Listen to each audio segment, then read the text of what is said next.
Hello दोस्तों, एक बार फिर से आप सभी का स्वागत है अपने यूट्यूब चैनल स्टडी पॉइंट वासे में। दोस्तों, आज की क्लास बहुत ही रोमांचक होने वाली है। आज हम आपके लिए लेके आए राजस्थान डेयरी की जो एग्ज़ाम लगी थी 16 अगस्त को, उसके आंसर के बारे में डिस्कशन करेंगे। जो आरसीडीएफ इलेक्ट्रीशियन या आईटीआई ट्रेड से जो एग्ज़ाम लगी थी उसकी कट ऑफ कितनी क्या रहेगी। सबसे पहले बात करें हम इसके अगर सिलेबस की, तो इसमें टोटल 50 क्वेश्चन थे। उन 50 क्वेश्चनों में इसमें से जो 40 क्वेश्चन थे वो अपने टेक्निकल पार्ट यानी आईटीआई से इलेक्ट्रीशियन थ्योरी के थे। इसके अलावा 10 क्वेश्चन की बात करें, जो 10 क्वेश्चन थे वो थे राजस्थान जीके के। एक क्वेश्चन की बात करें तो एक क्वेश्चन था 2 नंबर का, यानी टोटल पेपर था वो 100 नंबर का था। और अगर टाइम की बात करें तो इसमें टोटल 60 मिनट मिले थे। और पेपर की बात करें तो पेपर ज़्यादा हार्ड नहीं था, नॉर्मल पेपर था। अब बात करें इसमें नॉर्मलाइज हो गया नहीं, या कट ऑफ कितनी क्या रहेगी, वो वीडियो के अंत में इसके बारे में डिस्कशन करेंगे।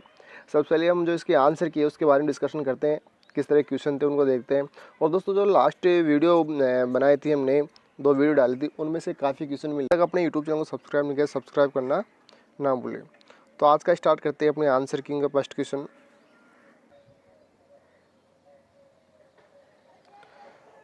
आज का अपना फर्स्ट क्वेश्चन है, ओम के नियम अनुसार होता है। यानी जो आरसीडी जो एग्जाम लगी थी उसके अंदर जो क्वेश्चन था वो था ओम के नियम के अनुसार होता है। उसके अंदर 4 ऑप्शन दे रखे थे। 4 ऑप्शन में से एक ऑप्शन दे रखा था V बराबर आई आर, जो कि क्या करता है, ओम के नियम का पालन करता है, इनको ओम के नियम के अनुसार है। जबकि 4 ऑप्शन, जो 3 ऑप्शन थे वो क्या है, इसके उल्टे दे रखे थे। अगर हम इसको एक त्रिभुज में फिट करें इस तरह से, तो V आई और आर, तो इसके कितने फॉर्मूले निकल के आएंगे, 3। ये तीनों फॉर्मूले किसके बन जाएंगे, ओम के नियम सारे फॉर्मूले जाएंगे। इसके अलावा अगर हम शक्ति की बात करें तो P बराबर क्या होता है, V आई। ठीक है, तो इससे भी कितने फॉर्मूले निकल के आएंगे, 3। तो 3 इससे और 3 टोटल कितने हो गए, 6। और इस पी वी आई में, यानी पी का जो ये सूत्र है, इसके अंदर वी और आई का मान रखने पर कितने फॉर्मूले निकल के आएंगे अलग से, 6। तो टोटल कितने फॉर्मूले बन जाएंगे, 12। जैसे कि डायग्राम में देख पा रहे होंगे 12 फॉर्मूले। इस तरह से आप ये 12 फॉर्मूले निकाल सकते हो। अगर आप कैसे निकालते हो तो आप अगली वीडियो में आप देख सकते हो कि शक्ति से के सूत्र में ओम के नियम से वी और आई का मान रखने पर किस तरह से आप बाकी 6 सूत्र निकाल सकते हो। नेक्स्ट क्वेश्चन है, स्मूथरिंग होता है। देखो, अगर हम स्मूथरिंग की बात करें तो क्लास ए की जो आग होती है उसे बुझाने की जो प्रक्रिया होती है क्या कहलाती है, स्मूथरिंग। इसके अलावा जो जैसे कि मान लो आग लग गई कहीं भी, जैसे आग कैसे लगती है, जिसकी आग लगती है हीट और फ्यूल और ऑक्सीजन, इनकी एक जगह अगर तापमान, इनकी सप्लाई अगर ये सब एक जगह हो जाती है तो क्या लग जाती है, वहाँ पर आग लग सकती है। ठीक है, तो स्मूथरिंग होता है कि जो ऑक्सीजन होता है उसकी सप्लाई को काटना, तो क्या कहलाता है, स्मूथरिंग। इसके लिए विद्युत की आग को बुझाने के लिए कौन सा अग्निशामक यंत्र काम लेते हैं। देखो, सबसे पहले बात करें विद्युत की आग बुझाने के लिए कौन सा अग्निशामक यंत्र काम लेते हैं, तो नहीं लेना चाहिए। तो क्या नहीं लेना चाहिए, हम सब पानी काम में नहीं लेते, जैसे कि झाग टाइप काम नहीं लेते, यानी फोम टाइप काम लेते हैं। तो वहाँ पर जो ऑप्शन था उसमें पानी की बाल्टियाँ और फॉर्म टाइम कुछ ऐसे वगैरह देखा था, और एक देखा था उसमें CTC। तो राइट आंसर क्या है इसका, CTC। नेक्स्ट क्वेश्चन है, वितरण ट्रांसफॉर्मर की अधिकतम दक्षता पर कार्य करता है। यानी जो वितरण ट्रांसफॉर्मर, डिस्ट्रीब्यूशन ट्रांसफॉर्मर होता है वो अधिकतम दक्षता पर कार्य कब करता है। ठीक है, तो उसके 50% लोड पर क्या करता है, अधिकतम दक्षता पर कार्य करता है। तो वहाँ ऑप्शन दे रखा था 130 से 40 और 90 से 95। तो राइट आंसर क्या होगा, 30 से 40। नेक्स्ट क्वेश्चन था, ट्रांसफॉर्मर डीसी पर कार्य देखो, ट्रांसफॉर्मर क्या होता है, डीसी पर कार्य नहीं करता, किस पर कार्य करता है, एसी पर। एसी पर ही वोल्टेज को क्या करता है, स्टेप अप और स्टेप डाउन करता है, ना कि डीसी के ऊपर। रीज़न क्या होता है कि जो अगर हम थोड़ा सा इसे विस्तार से देखें तो एक्सएल बराबर क्या होता है, 2πfl। ठीक है, देखो डीसी के अंदर फ्रीक्वेंसी क्या होती है, 0। तो इसका अगर कैलकुलेशन करें तो जो रुकावट का मान क्या रहेगा, 0। तो डीसी के अंदर रुकावट का मान क्या होता है, 0 होता है। तो धारा हानि जो क्या हो बढ़ जाएगी, तो डीसी के ऊपर कार्य नहीं करता, किसके ऊपर कार्य करता है, एसी के ऊपर। अगला question, transformer no load test पर क्या याद किया जाता है। देखो, नो लोड टेस्ट क्या हो गया है कि ओपन सर्किट टेस्ट। ठीक है, और ओपन सर्किट टेस्ट में क्या ज्ञात करते हैं हम, आयरन लॉसेस, यानी कि चुंबकीय धारा और आयरन लॉसेस क्या करते हैं, ज्ञात करते हैं। ठीक है, नेक्स्ट क्वेश्चन, ट्रांसफॉर्मर के समांतर क्रम परिचालन में फेज क्रम चेंज हो जाने पर क्या होता है। तो फेज क्रम चेंज हो जाने पर परिचालन धारा के कारण ट्रांसफॉर्मर क्या हो जाता है, डेड हो जाता है। नेक्स्ट क्वेश्चन है, समांतर क्रम परिचालन में अल्टरनेटर एक अल्टरनेटर की गति कम हो जाए तो क्या होगा। यानी समान अल्टरनेटरों का समांतर क्रम परिचालन है।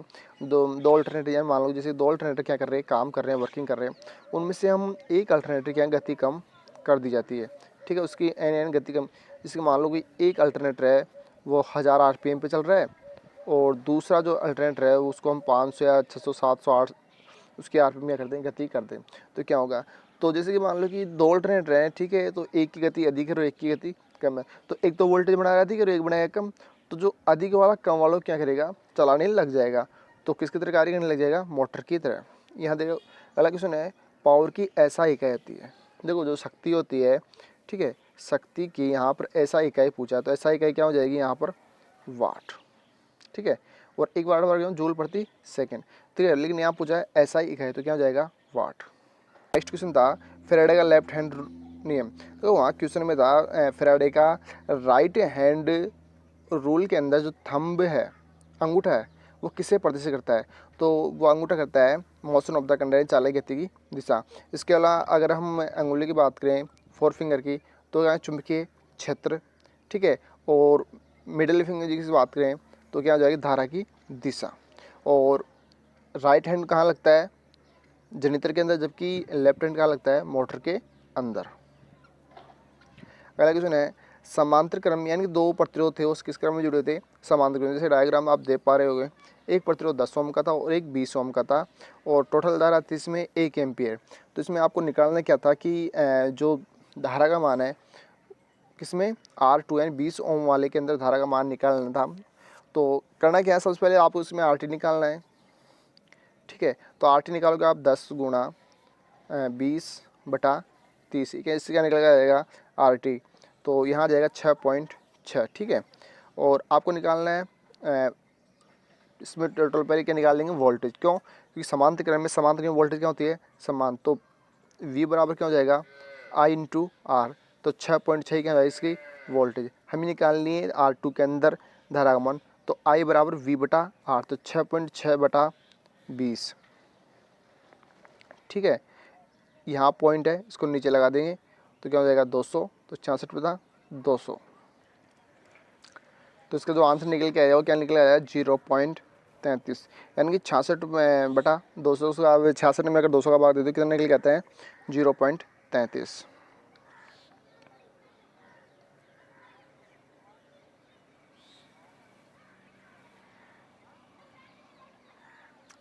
अगला क्वेश्चन है, मकान बनाते समय कौन सी वायरिंग की जाती है। देखो वहाँ ऑप्शन दे रखा था कि जो मकान का निर्माण करते हैं उस समय दीवार के अंदर कौन सी वायरिंग आप फिट करते हो, ठीक है। तो दीवार के अंदर जो, जैसे कि आप इस तरह से देखे होगे आपने, जिस छत के ऊपर जो पाइप के रूप में वायरिंग, जो पाइप डालते हो, कौन सी होती है, कंसील्ड कंड्यूट वायरिंग। अगला क्वेश्चन था, केवीएल के नियम के अनुसार एक क्वेश्चन था, ठीक है, उसमें इसी तरह का एक क्वेश्चन दे रखा था, संख्या कुछ चयन थी उसमें, और उसमें जो मान पूछा गया था V1 यानी कि I1 और I2 का मान पूछा गया था उसमें। तो आप किरचॉफ के वोल्टेज नियम के अनुसार आप मान निकाल सकते हो। उसमें जैसे धारा की दिशा प्लस से माइनस की ओर, माइनस से प्लस की ओर दे रखी थी। बैटरी थी, इसकी बैटरी का ये तो जाएगा माइनस और ये जाएगा प्लस, तो माइनस से प्लस की ओर क्या दे रखी थी, उसकी धारा की दिशा। तो चिन्ह भी किसका आएगा उसमें, प्लस का। दूसरा जो लूप था उसमें भी क्या दे रखा था, बैटरी की धारा की दिशा क्या, माइनस से प्लस की ओर, तो उसमें चिन्ह क्या आ जाएगा, लूप की दिशा। तो उसका जो राइट आंसर आया था उसमें 0.1 व 0.2 उसका आंसर आया था। तो इसके अकॉर्डिंग आप जो यहाँ दे रखा फॉर लूप फर्स्ट और फॉर लूप सेकंड, इसके अनुसार आप हल कर सकते हो। यानी हल कैसे देखो, यहाँ पर 28 दे रखा है, तो वोल्टेज क्या है टोटल 28। अब इसमें देखो लूप की दिशा क्या है, माइनस से और प्लस से माइनस को, ठीक है। तो आप इसी तरह से, यानी प्लस से माइनस दे रखा है तो उसी तरह आप इसकी धारा की दिशा ज्ञात कर सकते हो। तो किसका चिन्ह आ जाएगा, माइनस का। फिर यहाँ प्रतिरोध के अंदर धारा दिशा माइनस में, तो क्या हो जाएगा 2 ओम, ठीक है। तो इस तरह से आप क्या लूप के, और जो इसका वोल्टेज ड्रॉप क्या रहेगा, 0। तो इस तरह से आप क्या केवीएल का नियम ज्ञात करो। केवीएल का जो नियम होता है किरचॉफ वोल्टेज नियम, किरचॉफ का जो वोल्टेज नियम होता है ऊर्जा संरक्षण के सिद्धांत पर आधारित होता है। अगला क्वेश्चन है, जो मेहरानगढ़ का जो किला है वो कहाँ स्थित है, तो वो स्थित है जोधपुर में। और अगला क्वेश्चन इसी से संबंधित था, यानी कि जो जोधपुर है उसकी स्थापना किसने की थी, उसको की थी राव जोधा सिंह जी ने, ठीक है। दोनों क्वेश्चन कॉमन क्वेश्चन थे। इसके अलावा नेक्स्ट क्वेश्चन है, अगला क्वेश्चन है अपना, जंक्शन बॉक्स में कौन सा जॉइंट किया जाता है। देखो सबसे पहले बात करें जंक्शन बॉक्स। जंक्शन बॉक्स जैसे कि किरचॉफ का करंट लॉ होता है, वो कहाँ पर लगता है, किसी जंक्शन पे लगता है, यानी संगम बिंदु पर लगता है। आने वाला धारा होगा और जाने वाला धारा होगा क्या होता है, बराबर। तो उसी तरह जंक्शन, जैसे मान लो रेलवे यार्ड होता है, तो जहाँ से ट्रेनें आती है और जाती है क्या कहलाता है, जंक्शन। तो उसी तरह से जंक्शन बॉक्स होता है क्या है, जहाँ हम कभी वायरिंग करते हैं, जिस मकान या किसी कहीं भी वायरिंग करते हैं, और जहाँ से एक से अधिक, जैसे 4 रूम और चारों रूमों का हम एक जगह कनेक्शन कर रहे हैं, तो वो कहाँ करेंगे, हम उसके जंक्शन बॉक्स बोलेंगे। ठीक है, तो उस बॉक्स के अंदर कौन सा जॉइंट किया जाता है, तो वो किया जाता है उसके अंदर मैरिड जॉइंट।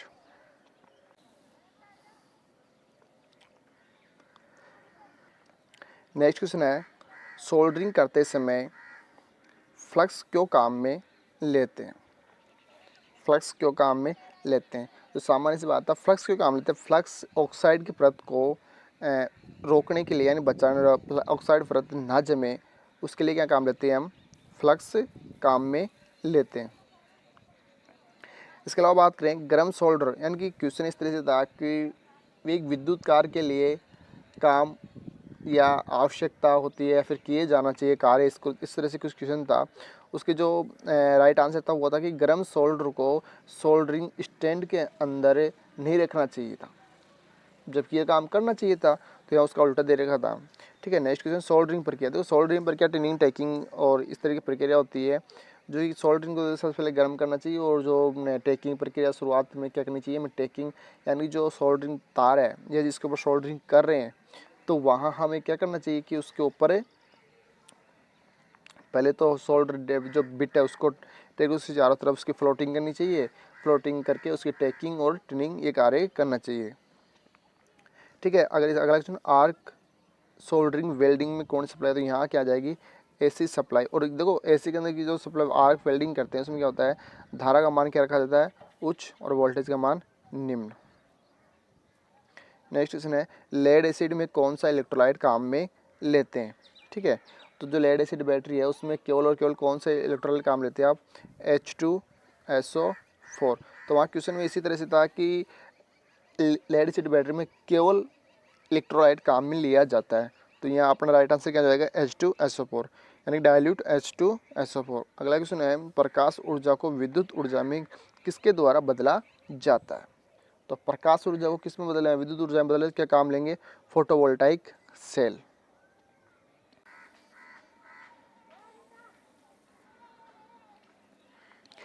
अगला क्वेश्चन इस तरह से था कि उसमें पोलों की संख्या दे रखी थी और गति की संख्या 750, और आपको क्या ज्ञात करना था, फ्रीक्वेंसी ज्ञात करनी थी।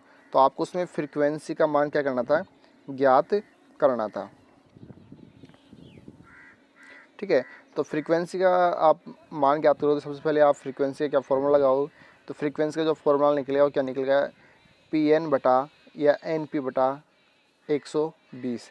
तो यहाँ आप 8 गुणा 750 बटा 120, इसको आप हल करोगे तो कितना आ जाएगा, इसका आंसर है 50 हर्ट्ज। तो फ्रीक्वेंसी का मान कितना आ जाएगा, 50 हर्ट्ज।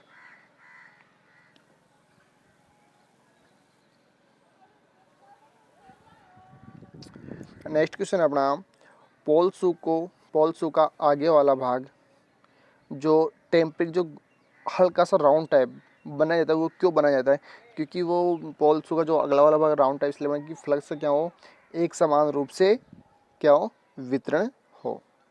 और किसका बनाया, सिलिकॉन स्टील का, लेमिनेटेड। नेक्स्ट क्वेश्चन है, अंडर एक्साइटेड तुल्यकालिक मोटर का पावर फैक्टर होता है। देखो यहाँ पर देखा अंडर एक्साइटेड, यानी जो सिंक्रोनस मोटर है उसकी 3 स्थितियाँ होती है पावर फैक्टर की। एक तो होती है सामान्य उत्तेजना, नॉर्मल, तो वहाँ तो क्या रहता है, इकाई। एक होता है अंडर एक्साइटेड, यानी कि कम दर से उत्तेजना, तो वहाँ क्या होता है इसका, पश्चगामी। एक होता है ओवर, तो वहाँ क्या रहेगा, अग्रगामी। तो क्वेश्चन में रहेगा अंडर एक्साइटेड, तो आंसर क्या रहेगा इसका, पश्चगामी पावर फैक्टर। ठीक है, नेक्स्ट क्वेश्चन की बात करें हम, कंपाउंड मोटर की शंट वाइंडिंग अचानक ओपन हो जाए। देखो कंपाउंड मोटर की बात करें तो इसमें क्या होगा, पहले तो आर्मेचर, ठीक है, श्रेणी वाइंडिंग और शंट वाइंडिंग। यहाँ हो जाएगी इसकी शंट, ये हो जाएगी श्रेणी और आर्मेचर। शंट वाइंडिंग क्या होगी इसकी, ओपन, तो मोटर किसकी तरह कार्य करेगी, श्रेणी मोटर की तरह कार्य करने लग जाएगी। जो मोटर किसकी तरह कार्य करेगी, श्रेणी मोटर की तरह, ठीक है। और श्रेणी मोटर क्या होती है, चलती रहेगी और क्या हो जाएगी, इसकी गति तेज हो जाएगी, ठीक है। नेक्स्ट क्वेश्चन की बात करें हम,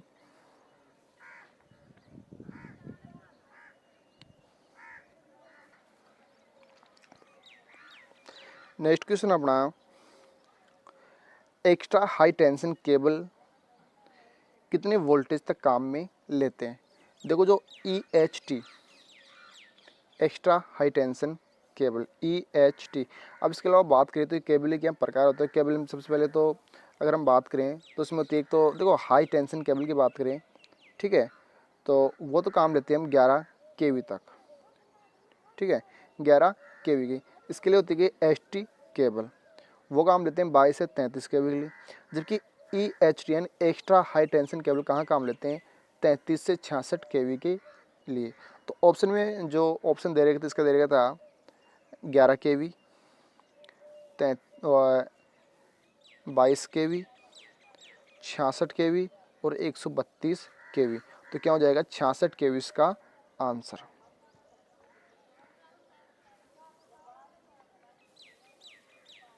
नेक्स्ट क्वेश्चन की बात करें,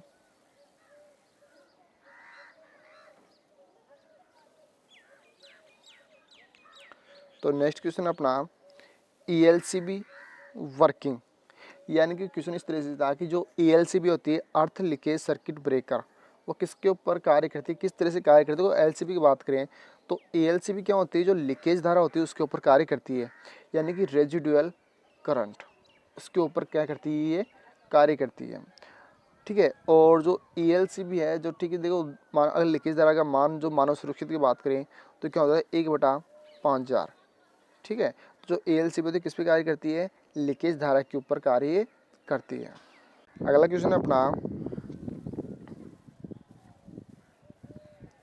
RCC खंभों के मध्य की दूरी होती है, यानी दो, जैसे दो पोल है ये, ठीक है, इन दोनों पोलों के मध्य दूरी कितनी होती है, ये होती है 60 से 100 मीटर तक की, ठीक है। नेक्स्ट क्वेश्चन है,